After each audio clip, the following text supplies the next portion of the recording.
All right, after my bath, not my bath, the Jeep's bath, which it doesn't look that much better because I only kind of blasted it off real quick. Anyway, I went ahead and pulled the steering wheel off. Thankfully, it's a aftermarket wheel.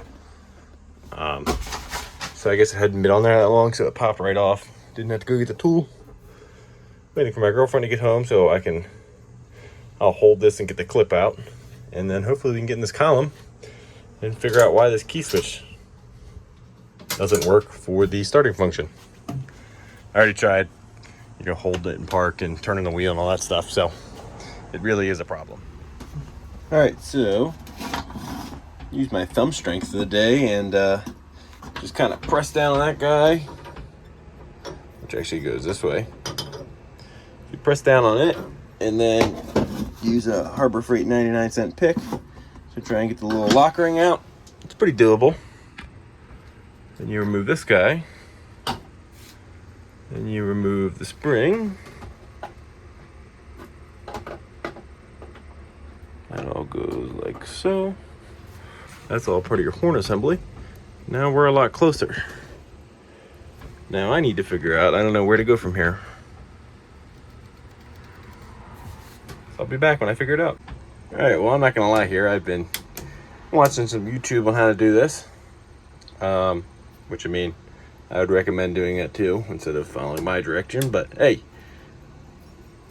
Anyway, gotta pull little Phillips there, and a little guy up there, and the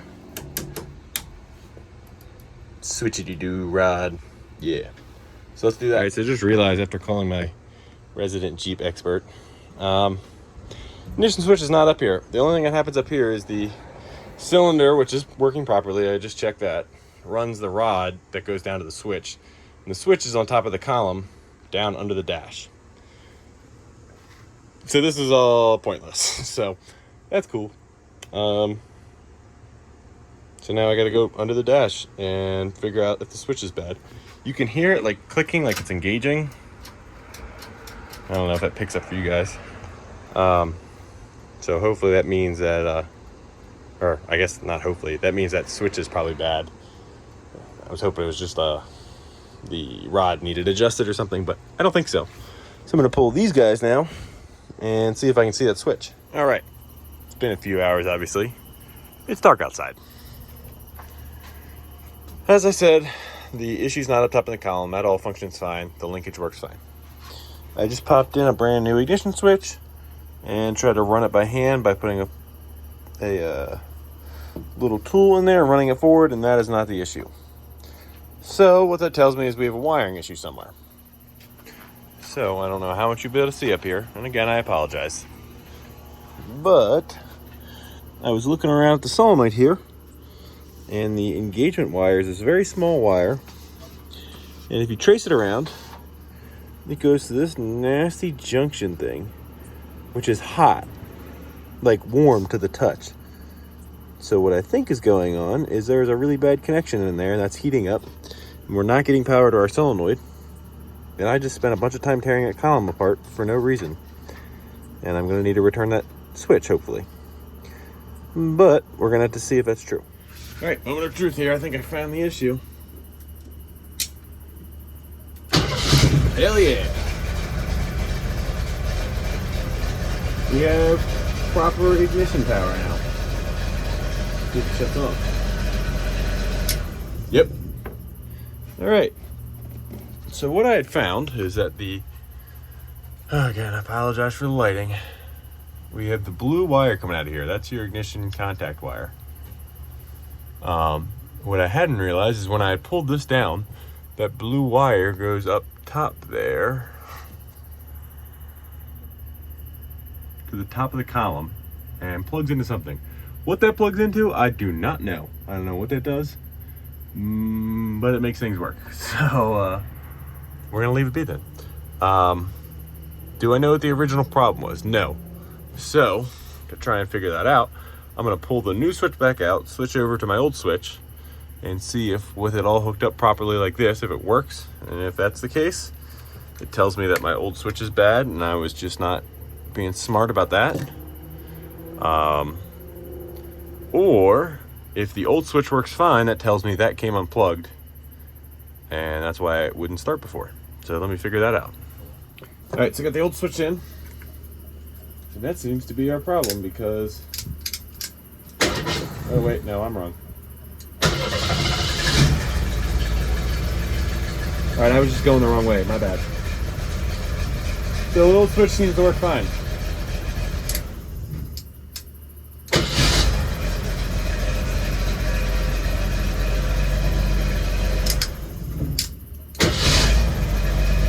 Alright, also this thing runs awesome now. At least starts awesome. So, that means I can return this switch and save myself 35 bucks. Remember when I said it runs awesome? It doesn't run awesome all the time. But, oh well, it's probably running on 4-year-old gas, easily. Alright, probably the last note for the night. I am going to try and at least get the ignition switch back up into place, which is a real treat. I just want to talk through how I did that. So I released the 2 column bolts here, so I had a little bit more wiggle room. Also pulled out this little plate here, and that switch sits up here behind. You can't really tell, but it sits up there. It's a pain in the butt. It took me a while to figure out what size wrench to use. I went back and forth between standard and metric, and an 8mm seems to be best. You can get it one of them with a regular socket on a regular ratchet, quarter drive, sorry. The other one you have to get, because of this bracket, you have to get with this guy. Really not fun. That's why I pulled the seat out and laid down a bunch of welding jackets and a boogie board. So I could get up under there to try and work it instead of, you know, sideways dangling it. So that's my little tip, is pull the seat out, lay down, unless you're a really flexible dude or chick, in which case you can lay across the seat. I am not a flexible guy. So, voila. Oh. We've got the steering wheel back together. We've got an ignition that works. And I didn't think I even broke anything along the way. Turn signals still function. The horn never worked. Obviously, with this style wheel, I don't think it was supposed to work. Unless you're supposed to press over there or something. I don't think so. No, because it's the center button. So yeah, horn never worked. I think. Now I'm curious. Yeah, no, it's not set up for the horn to work. So horn didn't work with this wheel. I don't know why someone put this wheel on here, but they did. And so yeah, that feels really good to have that fixed. Now I can start this thing from in the cab.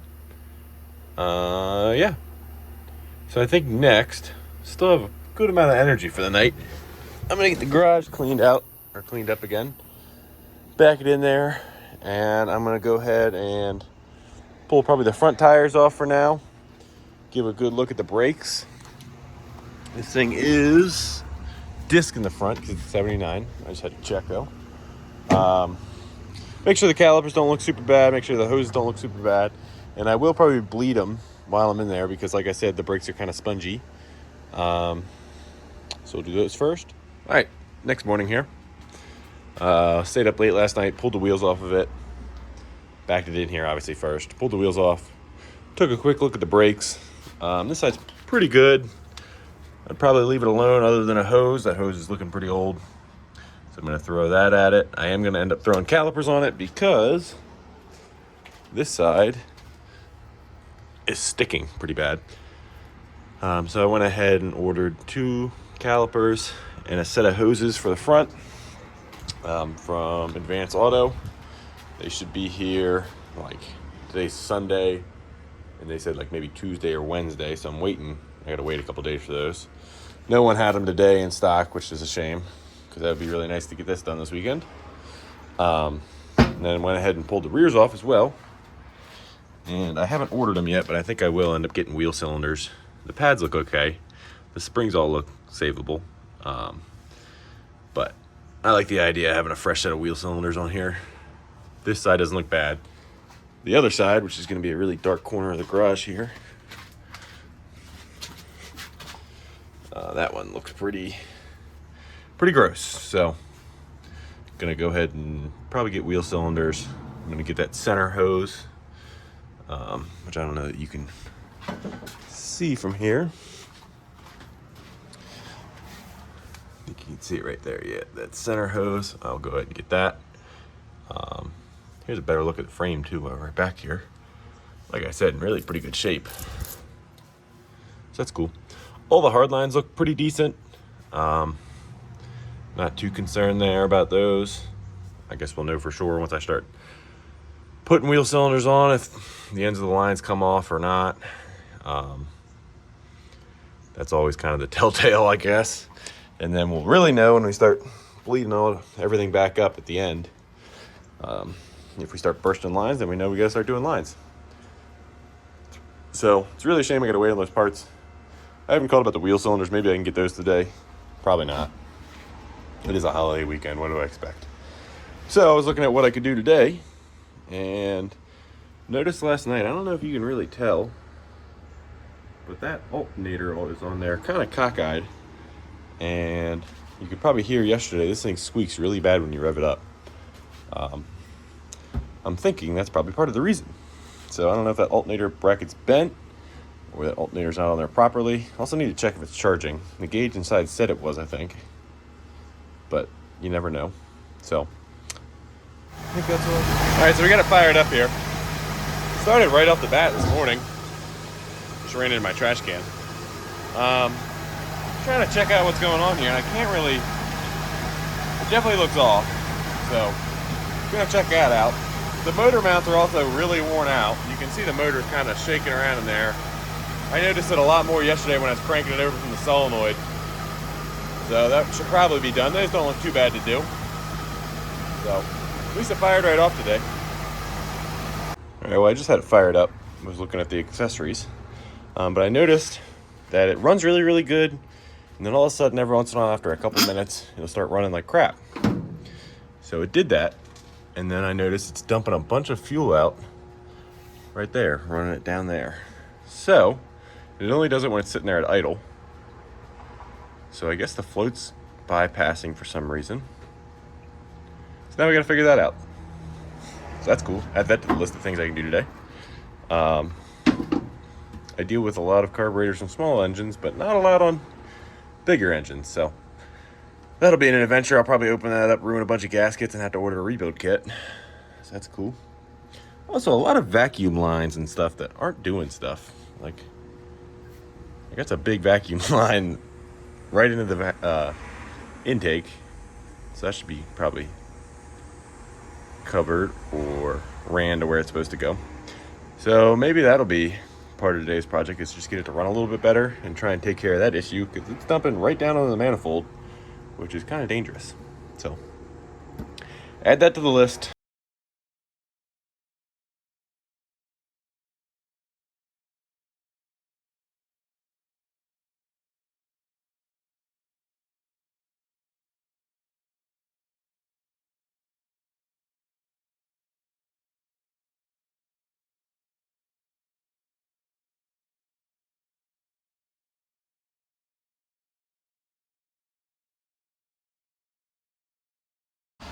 Alrighty, so I had the carb part here. I pulled it apart on the Jeep just because I didn't feel like pulling everything off, and I didn't think I needed to.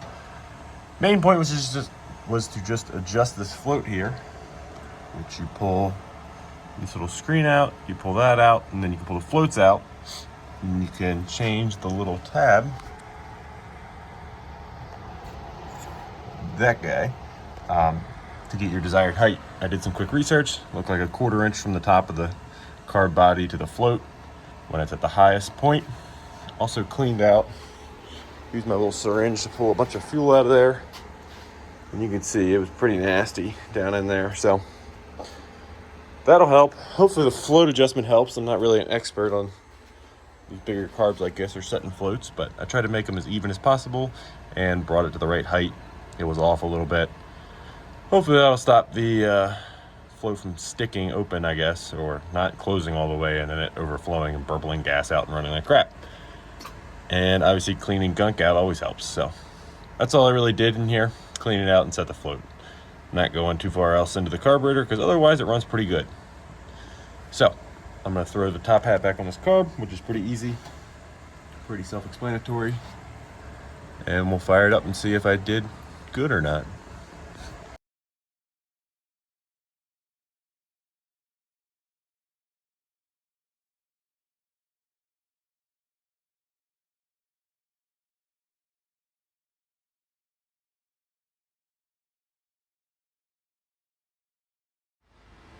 All right, carburetor's all back on.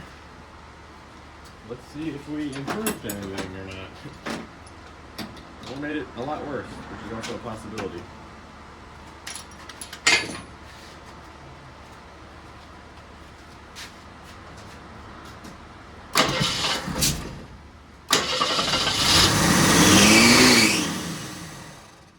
All right.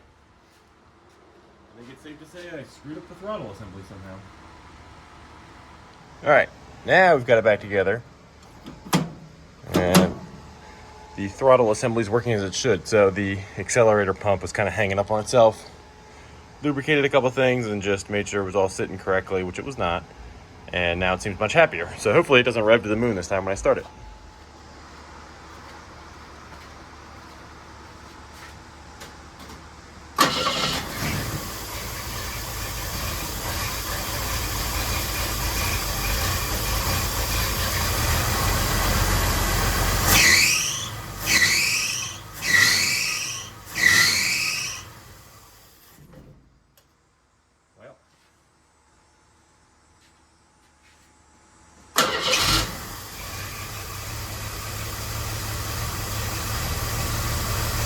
I'm just gonna let it idle and see if the choke still functions. I might have messed that up too.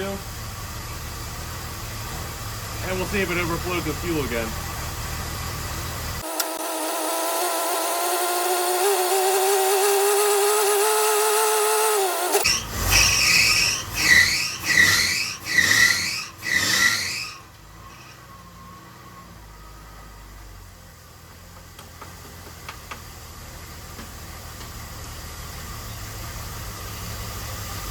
Still leaking.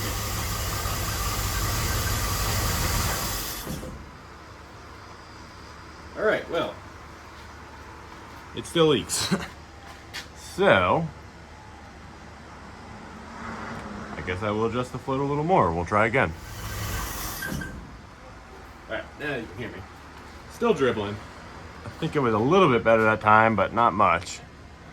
I think I'm gonna end up having to rebuild the carburetor. So I'm just gonna go ahead and order a kit for that. Maybe the seats, the knee-on seats aren't sealing. I don't know what the deal is. I'll throw a rebuild at it. If that doesn't work, then I'll find someone who actually knows what to do with carburetors. All right, so it's been about a week. Have slowly been picking away at things on the CJ here.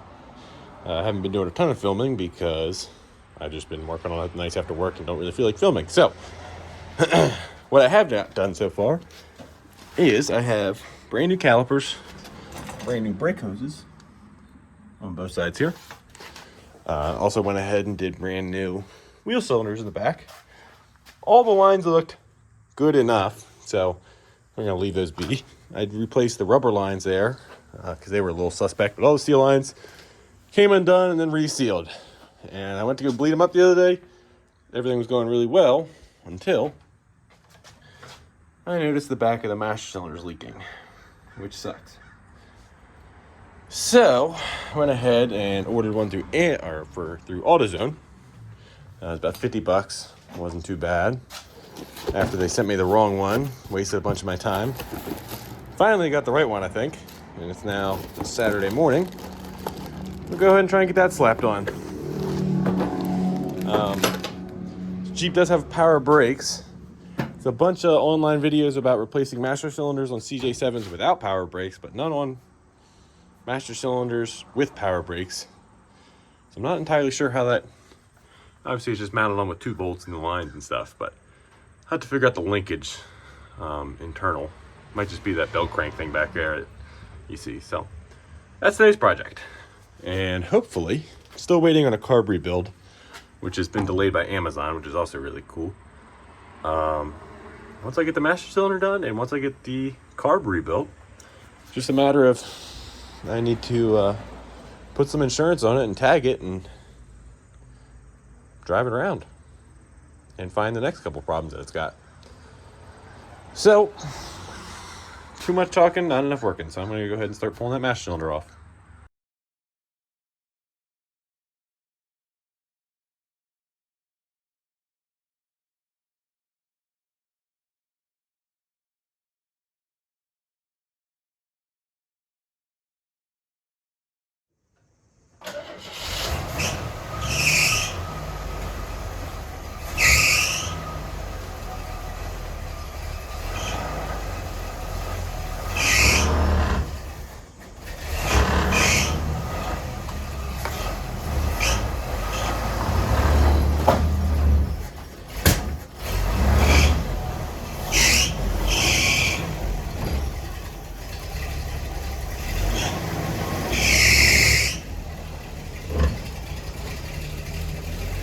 All right, well, that was kind of a mess. It's not running that great, which I knew. Front brakes definitely still seem stuck on. And it has no pressure at the pedal. So, pretty much everything I touched has gotten worse, I feel. But it's out of the garage at least. So, not quite sure what's going on with the brakes sticking on. The brake pedal pressure, that's probably needs more bleeding, I'm hoping. Maybe I should have bench bled that master cylinder first, probably. But why it's sticking on, I have no idea what that could be. So, time to do some calling around and some research to try and figure that out. All right, everybody. Well, I think I finally found our issue. So I went all the way around the Jeep. Now it's outside. Rebled everything, gravity bled them all. Did them in that wheel, the other back wheel, this wheel in the front. Did them in the proper order. And this wheel kept locking up. You can see I tried driving it one more time. And this front wheel was locked solid. So I kept screwing with it. Finally realized a combination of this little bolt here and the caliper itself was too large. It was actually seizing up the wheel, or, grinding against the wheel. And with the bolt in there especially, it was enough to actually hold the wheel solid. Okay, I think I've tracked down the root cause of my problem here. So, to get this caliper off, what you do is you undo, there's a little Allen head bolt down in here. I'm not gonna rotate it because I don't wanna lose my ring. O-ring, copper O-ring, whatever the hell you wanna call it. So, you undo that, and then you drive this little I-beam and spring out from that side with a pin, and then this caliper bracket will come off. And then you just do the very opposite for when you put it back together. And I thought I paid pretty good attention when I was putting it together not to get it backwards, but I did. So this pin was on top, like you saw. That was causing a bunch of issues with dragging. So what I just did was took it all apart, flipped it back around the correct way, and now I'm reassembling it, which hopefully will alleviate all of my issues. So this caliper probably didn't need to be ground down. I didn't need to grind down a brand new bolt. But good thing I still have the old one, so I can run that. Let's get this thrown back on here and see if it actually does what it's supposed to do now. So, pay attention when you take apart stuff like this, and you won't have the mistake that I just did. All right, sorry it's gonna be really shaky because I'm holding the phone a little weird, but makes me feel a little bit better now that I've got it all back together. And it still won't turn because it's now hitting in a new spot on the caliper right there, which is super weird that it only happens on this side, but oh well. So I guess I'm gonna go ahead and do some more grinding in here, which is annoying, but oh well. But I do have the bolt on the right side now, so I've flipped the bracket so the bolt's on the bottom, which from my understanding is the correct position. That's what the other side is. And pull this tire off one more time and hopefully grind that off and we'll be freaking done. This is getting annoying. All right, you'll notice it spun around here. Made its maiden voyage up the street, about 1/8 of a mile to go get fuel and back. And didn't run any issues really. Definitely running kind of crappy because it wouldn't really like idling at the one stoplight I have. and that front wheel is still definitely rubbing a little bit. The motor mounts are really worn out, so the motor torques around a lot. Brakes felt good. So other than the motor torquing around and it running like crap are my only two concerns. I think this wheel's bent because it would only rub like once a rotation. It wasn't rubbing the whole time. So that'll work its way out. And maybe I'll swap that to a rear wheel and see if that fixes any of that problem. Lost my train of thought. So yeah, waiting on my carb rebuild. I did put a whole thing of seafoam in it and filled it up with fuel. So hopefully, I was hoping the new fuel and the seafoam would help it out a lot. Yeah. So now I just gotta wait till I get it tagged this week. I gotta get the title transferred over and registered and put it on my insurance, and I'll drive it around a lot more.